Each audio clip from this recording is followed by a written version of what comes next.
Kita semua tahu ada 6 selat utama di dunia ini, atau disebut Major Strait. Dari 6 selat utama dunia tersebut, 4 ternyata berada di Indonesia. Mengapa dikatakan Major Strait atau selat utama? Benar, selat itu adalah laut di antara dua pulau. Ada ratusan sebenarnya di dunia ini. Tapi mengapa dikatakan ada selat utama? Karena selat itu dilalui oleh kapal perniagaan. Jalur niaga tersebut memberikan julukan sebagai Major Strait. Dari 6 selat tersebut, nomor 1 ada di wilayah Indonesia, yaitu Selat Malaka. Sekali lagi, dari 6 selat penting dunia tersebut, 4 berada di Indonesia, di mana kita ketahui terusan Panama, terusan Suez itu adalah selat yang di luar Indonesia. Tetapi tahukah kita bahwa Selat Malaka adalah selat yang dilewati lebih dari 100.000 vessel atau kapal niaga besar setiap tahunnya. Dan selat ini merupakan selat terbanyak dilintasi kapal, sehingga dikatakan sebagai selat nomor 1 di dunia. Kita perhatikan negara di utara Indonesia, ada Jepang, Hong Kong, Taiwan, Korea Selatan, Cina, di mana semuanya adalah negara produsen besar di dunia.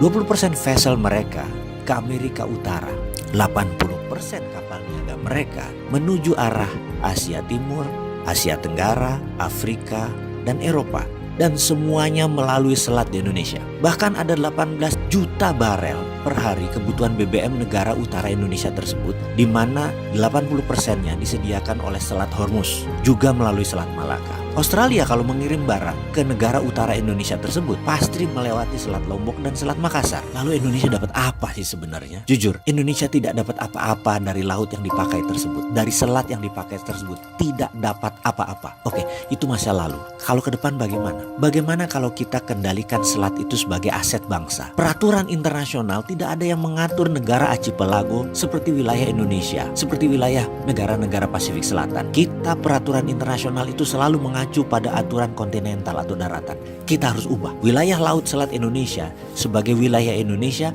dan Indonesia memutuskan misalnya menutup laut tersebut. Apa yang terjadi? Dunia bisa geger. Australia lewat Papua Nugini kalau mau kirim barang ke utara. 4 negara utara Indonesia, Cina, Jepang, Korea, Taiwan, muter lewat Papua Nugini. Tidak usah pakai Selat Malaka. Gak bisa masuk lewat Natuna. Atau kalau mau ya melipir lewat sisi Thailand dan melipir lewat sisi Malaysia di Selat Malakanya. Pokoknya kalau mau melewati wilayah Indonesia, bayar asuransi senilai 1% dari nilai barang. Kita tahu barang yang lewat tersebut ada lebih dari 2 triliun dolar atau 2000 billion. Jadi kalau itu kita asuransikan atau kita pajakin versi kita dengan nama asuransi, kita mendapatkan lebih dari 250 triliun per tahun.